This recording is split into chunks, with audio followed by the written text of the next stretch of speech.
everybody. This is Pastor Brady Henderson of the First Baptist Church of Gaston, and it is great to be back in sunny and hot South Carolina. I think, Allen, that I brought some of the weather from Texas back with me. Yeah, it's been a little warm here.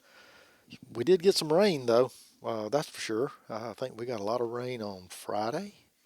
Got a little bit more on Saturday, but hey, rain's good. Oh, yeah, definitely have a lot of rain. But you are listening to the 69th podcast episode of the Menorah Podcast, the podcast that seeks to share light, speak the light, and send the light of Jesus Christ all across the airways of the internet. And last week, really appreciate you guys for tuning in. I was able to call in and really want to give a big shout out to Allen for that. Y'all might not realize, but he's on staff here as our media director. He is volunteer, but he is a staff member, and he does a great job of putting all this together. And I didn't tell him I was going to say any of this, so please don't cut it out. I do want people to know what you do, not just the in-house AV, audio-visual that happens during services, which causes a lot of prep, but also editing this stuff. And not just the podcast, but you edit a Sunday school lesson and an announcement video. That's why he's on staff, because of all this stuff that he does. And Allen, I just want to give you a little bit of appreciation and tell you thank you. And I do want our listeners to know what you do, because I know last week was a challenge with that, but I, all in all, thought it sounded great and thought it worked out good.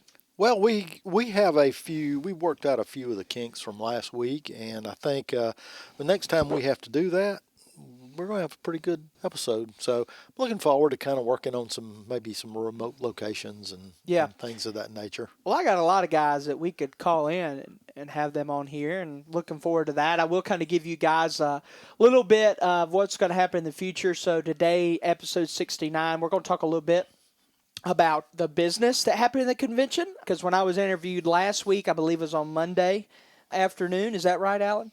Mm-hmm. Monday, so the business did not start until Tuesday. So Sunday and Monday of the convention are the pastors' conference and the exhibit hall and all of that. Was able to bring back a lot from the exhibit hall, shirts, different pads and pens and books that I've been giving out a little bit, trying to spread the love. So anyway, that's a little bit about what's been going on.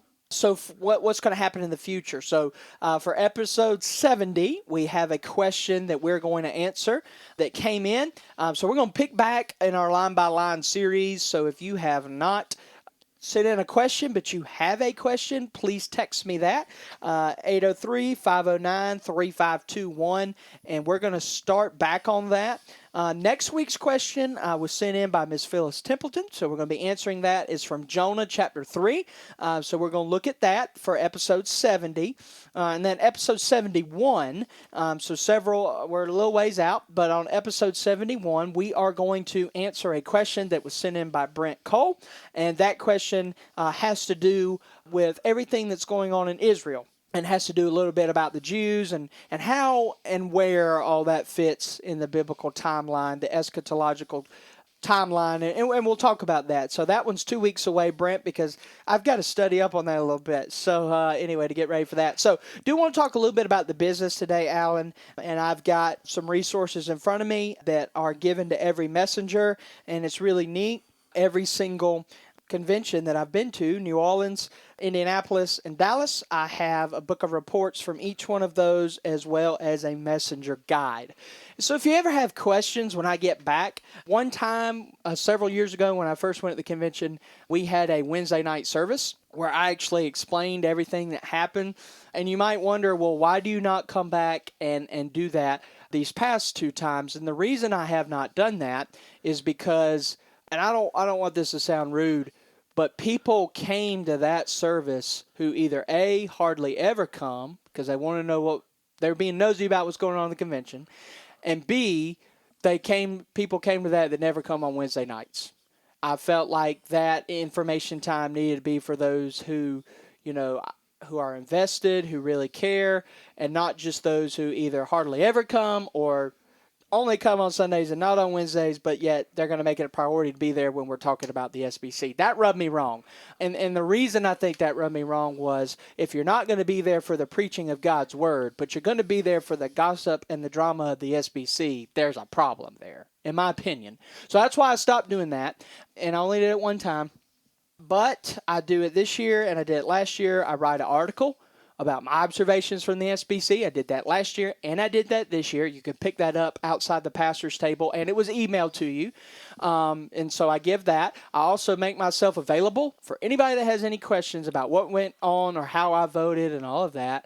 And then also, we had this podcast. We talked about last year's convention, and we have 2 episodes that talk about this year's convention, last week and this week. So I definitely try to be transparent, but I just didn't want to take a whole service to do that simply because I felt like there was some, well, I'm not going to come hear the preaching of the word on Wednesday, but I am going to hear what happened at the SBC. I didn't like that. And that's just kind of where I came from on that. And I did talk to some of those individuals, and that's exactly what they told me. Was, yeah, I don't really want to come on Wednesday, but if you're going to talk about what's going on, I want to hear and I want my voice to be heard. I understand that, but I think you need to also come for the preaching of the word. I think that's really important. I think there's a missed priority there. So anyway, enough of that. Kind of getting in on the schedule that we went through. Tuesday morning, we started off with worship, started off with our prayer, and then our president from this past year, his was his first term. He did get reelected by 92.8%. That was Clint Presley. He is the senior pastor at Hickory Grove Baptist Church in Charlotte, North Carolina. And just a little tidbit, some of you remember who have been here since I've been here, Reverend David Swiber. My uncle, David, my dad's brother-in-law, he was at Leesville First Baptist Church in the 90s. And he had a youth minister by the name of Clint Presley. It's the same guy. The Leesville First Baptist was Clint Presley's first ministry job. He was David Swafford's youth pastor, which is my uncle, so my family does know Clint Presley. We started off our convention 8:25. We had a chaplain come and lead us from the North American Mission Board. That lasted for a little bit. Then the SBC registration secretary, Don Currents, he's actually a mayor in his town in Missouri and the administrative pastor at his church. He came and told us how many messengers were present. And so we had 10,990-something messengers. So about 11,000. There were a total of about 14,000 people there. So there were what you call 3,000 guests. So that would be people's children that aren't yet members of a church. They obviously can't vote. And then all the people in the exhibit hall are guests. They are not messengers. The state convention cannot send messengers. Local associations cannot send messengers. The local church is the only one who is authorized to send messengers. So like when Hannah goes, for example, she's going on behalf of First Baptist Guests. And yes, the LBA paid for her to go because she's also had to do some work for the LBA while she was there in covering the SBC from a communication standpoint. But they can't send her because the association is comprised of 68 churches in Lexington County. Does that make sense? Yes. Sometimes it can get kind of confusing. So at 8:40, we started on our Committee on Order of Business report. There were several things that we looked at. And then, of course, resolutions. I'll just be honest about resolutions. We did resolutions after that. Resolutions are just statements that we make. And we made 9 this year. I don't, if you have specific questions about that, I can answer those. A lot of messengers get caught up in the wording of them and the grammar, and I mean, you got 11,000 people there. Somebody is always going to say something. Yep. And if you look at our local legislature on TV, they usually end the day with some housekeeping resolutions, and they'll say something to the effect of, "Mr. Chairman, I move that at today's adjournment, we adjourn in memory of whatever." I mean, just really vague things. They may be recognizing community leaders, or it's much like the resolution that we have in our Welcome Center that one of our local legislators did for our 200th anniversary. Same thing. Yeah. Same thing. So, and it's how the SBC makes statements. Now, the last 2 years, the resolutions were highly political. This year, not as much. Like one of the resolutions is thanking the city of Dallas, stuff like that. So did that. As far as at 9:08 is the introduction of new motions. So this is where messengers can make motions, and they have to be seconded, and then they go to the committee on order of business. And this year's chairman was Beth Holmes from Kentucky. Actually, for next year's convention, Bryant Sims, which is Jonah Sims' dad, and obviously he's marrying Emily. Bryant was the vice chairman this year, but he has been elected chairman for the Southern Baptist Convention on Committee of Order of Business report. And so, and he represents Mount Moriah Baptist Church, I believe. I think his membership is still there. But anyway, so that's kind of how that went down. And as far as introduction of new motions, the motions that I will go over some of them that made it to a vote. One of the big ones this year was transparency on financial reports for all Southern Baptist entities. Okay, so this includes Lifeway, Guidestone, all the seminaries, and this also, the reason this motion came out goes back with the North American Mission Board as well as the IMB. So, several years ago, many of you know of a preacher by the name of Johnny Hunt. He was the pastor, it just escaped my mind, in Georgia, Woodstock First Baptist Church. Okay, so Johnny Hunt was at Woodstock First Baptist Church for a while, and then he left there and started working at the North American Mission Board. Okay, and so Johnny Hunt has decided he made a mistake back in 2010, and he had an affair with a woman who was not his wife while he was the pastor at First Baptist Woodstock. He did repent of that. He did go through marriage counseling. He did all of that. He and his wife did decide to stay married. Well, what ends up happening is Johnny Hunt gets a job with the North American Mission Board, and I can't remember what his title was. The executive committee of the Southern Baptist Convention chose to fire Johnny when the allegations came out. Yeah. Because he was not forthcoming when he went to work at NAM. That's a whole nother thing. So Johnny Hunt this year has decided to sue the Southern Baptist Convention for over $5 million. And the reason he is suing them is for defamation. I wish he wouldn't do this to our convention because he is creating division within our convention. We do not have NAM's financial records. And so the vote for transparency, all of that vote did come to the floor, and let me tell you a little bit about how that was handled. We also had some other trustees come and speak on behalf of the whole transparency thing. And here's the reason I did vote against the transparency thing, and it did fail. The majority of the messengers, I believe it was 57% of us said no, we don't want to have to do that, is because it is going to cause organizations and people to look at our entities, and we are going to get tacked up a wall. And I personally think that we need to let our trustees do what we elect them to do. Why do we need trustees if we start releasing all that information? And we're giving ammo to the world. And in all reality, we're giving ammo to the world to attack us for something that they don't understand. They might not understand why missionary housing costs that much or why this costs that much and all that kind of stuff. You know, and there might be those in our church who disagree and wish I would have voted a different way, but you also have to have all the information that I don't have the liberty to share all of that in this podcast because we'd be here for 3 hours. But if you're going to elect a trustee, you need to trust them. And we elect them every year by name as a convention. So for me, yeah, go ahead. And we also do that locally for our own church. Exactly. It's, generally people that we trust to act on our behalf. And I will say this too, and that is a great point you bring up, because there are things that the trustees of the church have had to do. For example, when we bought this property over here on Carlisle, the whole church wasn't there to sign it. You know who was there? The trustees. Because the church voted on the trustees because they trusted the trustees. Now, we as a church, we disclose our financial information, but we also don't mail it to people who aren't members. Right. You know what I'm saying? So I think there's a fine line there. So that was one of the orders of business. And I got really bogged down there. But anyway, best part we do at the convention, we did 10 that morning. We commissioned out 58 missionaries and prayed over them and got to hear a little bit of their testimonies. Some of them had to stand behind a screen, which created a cool silhouette because they were being sent out. Found out that the SBC sent over 431 missionaries last year, and 2 of those were our very own. So that was cool. That is cool. That 2 of them were our very own, Charles and Sherry in Southeast Asia. And so that was really great.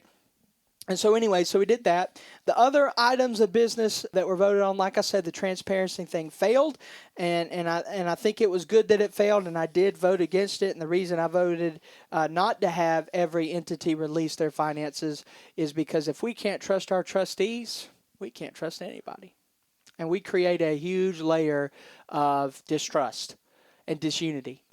And I didn't want to be a part of that. I just didn't. I'll just be honest with you, Alan. We for 180 years, we haven't disclosed that stuff as a convention. Why start now? Because a few people got really upset. The other thing that was voted on is the same thing that has been voted on the last 3 years, and that was the verbiage of the women pastors thing in Constitution bylaws and all of that. Obviously, the Baptist Faith and Message 2000 is very clear that the office of pastor is only for a male. But the same thing that has been proposed the last two conventions I've been to is a lot of people have wanted to change the laws as far as the Constitution bylaws go to change the verbiage there. I voted against it again this year, as I had the last 2 years, not because, and I don't want anybody to think this, not because I believe women should be pastors. I know that they cannot be biblically. I know that. But because I think the Baptist Faith and Message is sufficient. Because if you vote to add that verbiage to the bylaws, number one, we are going to run into some legal constraints there, legal issues. And if you want more information on that, let me know. The other issue on that, though, is that we're pretty much saying the Baptist Faith and Message doesn't mean anything. And by the way, the last two conventions, not this year, but the last two conventions, we have voted out a total of 5 churches, and we have used the Baptist Faith and Message to convict them of whatever it was they were going against. Right. We don't need added verbiage. The Baptist Faith and Message is sufficient. So to add that to the bylaws, in my opinion, is to say, well, that Baptist Faith and Message 2000 doesn't mean a thing. And it does. It's worked, and it does its job. So my thing with a lot of stuff that we vote on, if it ain't broke, don't fix it. And in that case, it wasn't. Other things we voted on, President Clint Presley, voted for him. First vice, second vice, recording secretary, all of those different things. We did hear reports on all of our seminaries, and of course from Lifeway and from NAM and from IMB and all of those different things. And then we did celebrate the 100th anniversary of the cooperative program. I've got a book on that, 2 books I'm giving away. If you want to read about the history of the cooperative program, I highly encourage you to do that. So anyway, that's kind of my report. Alan, do you have any questions? Well, I think it's always interesting. Sometimes when you look at these business meetings, and it is a lot like looking at your local legislators in action, there's a lot of discussion that's taken on and a lot of formalities that sometimes can kind of be entertaining. And it takes a lot of patience. It takes a lot of concentration to actually get down to the meat of what's going on.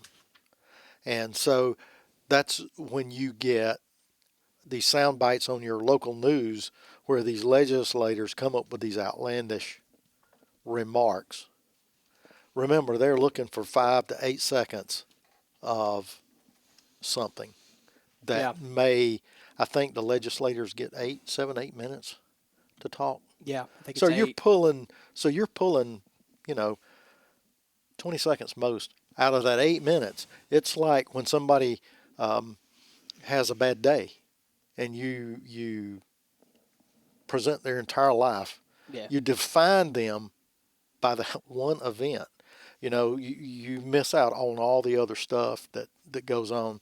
So sometimes it's kind of hard to get through all of that. It's good to have somebody like you that would, kind of take us through that. Simplify it for us, I guess, would be a way to put it. And there's a lot that I'm probably leaving out. Like I said, I mean, this is a 25-minute podcast. I don't have time to go through everything. And the problem with doing it, presenting it in a service, is I would definitely get bogged down as well. And then there would be questions that would be directed towards certain things and not and targets. And I just don't really want to give the devil a tool. To create division. And it doesn't mean I'm not being transparent. I want to be as transparent as possible. You have questions, let me know. One thing I do want us to pray about as a church and as church leadership, and obviously this decision doesn't have to be made until next Easter. Obviously, I want us to increase our giving in the cooperative program. I think that's important, but I want us as a church to really pray, and I'm in the process of actually planning this fall, possible, maybe not going to happen, maybe will, possibly planning a mission trip to New England. And I met with the executive director treasurer of the New England Baptist Convention. He has 6 states under his umbrella, and through 6 states in New England, there are 430 Baptist churches, Southern Baptist churches. Now, I want you to think about that. There's 2,000 in South Carolina. We're one state. And I had a conversation with him, and I asked some other people and some different things. The North American Mission Board has cut his funding a lot because most of his efforts are in revitalization and not as much in church plants. Under the direction of Kevin Ezell, a lot of what is happening in North American Mission Board are church plants. Well, I want us to think about this for a second. Our church is an example of a revitalization. Several years ago, we weren't as strong as we are now. Financially, you can look at the budget for that. Our budget has increased 43.8%. You know that because you were the treasurer for a while. So we've obviously attendance, baptisms, all of that. But the New England churches don't have as much giving as you and I do as far as our church is concerned from the congregants. And so NAM has really retracted a lot of their revitalization giving. And the New England Baptist Convention, according to this individual, is suffering. Not from a church plant, but they're suffering trying to get their existing churches to remain healthy. Mm-hmm. And so he invites church groups to come in. And so one thing I've thought about, and this is just something to pray about, and I don't want to get hung up on the news for saying any of this, but I think we need to start thinking about, we do give to NAM in the cooperative program. And I know the Annie Armstrong Easter offering also goes to the North American Mission Board. A lot of what the North American Mission Board does is church planting, and I just want to be honest, and this is just my opinion. Church planting is important, but church planting should not overrule revitalization. And I say that, I don't think revitalization has to be a program, but I think we could pour more resources into the churches in North America who are dying. Because a church plant, that's a whole nother thing, but what's happening is the church plants are actually starting to compete with the revitalizations, and that's not the goal. So one thing I want us to pray about, like I said, we don't have to do it, is what we usually give in Annie Armstrong, possibly giving that to the New England Convention. The 6 churches up there, and we could have regular mission trips up there so we could see exactly where our money's going from Annie Armstrong and really get to partner alongside them, and maybe even a particular church who is similar to us, maybe even partner with them financially. I don't know, but something a little bit more closer to home. And yet again, we would still be supporting church planting through what we give with the cooperative program. We wouldn't quit. I'm just saying the Annie Armstrong offering would go straight to a state convention that is really doing a lot of good work, but they need some help and they need some people to come alongside them. And there are other churches, and I've talked with those pastors who are doing that in South Carolina with their Annie Armstrong offering. So that's just something to think about. I don't know your initial thought on that, but that's just, and I'm not saying we have to do it, but I'm just saying that's something that I'm thinking about. And it's not to say I hate Kevin Ezell. That's not what I'm saying at all. It's his direction of church planting might, I mean, I want you to think about this, okay? Let's say I came in 5 years ago and said, oh, this church isn't worth saving. Give your building to a church plant. Let them plant a church here. How would that have gone over? Yeah, I think that would be very difficult to stomach. Exactly. So the majority of what's given Annie Armstrong is doing that. Instead of coming along and saying, hey, I know it's been a rough few years. I know this happened, that happened, whatever. Let's do this together. And you know, we were self-sufficient in our funding. Our funding wasn't the issue. But for the churches in New England, that is their issue. So how much more could that help them? Yeah. That's just kind of what I'm thinking. And like I said, we're like 10 months away from that. But it's something I want to think about because I know how many lives are being impacted here because we did revitalization. And we didn't call it revitalization. And we didn't do a program. but God did the revitalization. That's exactly what happened. Ministries revived, church revived, all of that. I mean, less than 100 people voted for me as pastor, right? Father's Day, I think 272 or something like that. So, I'll be honest, I don't think that would have happened if it was a church plant. I really don't. Like a replant or whatever that thing is. Well, generally speaking, over the course of history, whenever there is some catastrophic event, usually churches rebound first.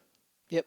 Because it's kind of a wake-up call for a lot of people that were traditionally raised in a church that, for whatever reason, whether they're too busy, whether they have become cynical, whether they were hurt by a church, people in a church, have kind of come back home, so to speak. And it's usually a pretty quick rebound. The first Sunday after September 11th, the churches were packed. Yep. The next Sunday, half as much. Yep. And, several weeks later, we were kind of back to normal. And that's, a typical cycle coming out of COVID. People were really cautious. That recovery took a little bit longer, but I think people realized that we're really close to being able to lose that freedom. Okay, we've talked long enough. If you have any questions, you can email me, pastorfirstbaptistgaston@gmail.com.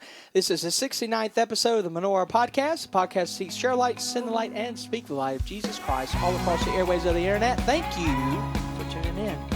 We'll see you Sunday, and we'll see you next week. See you next week, guys.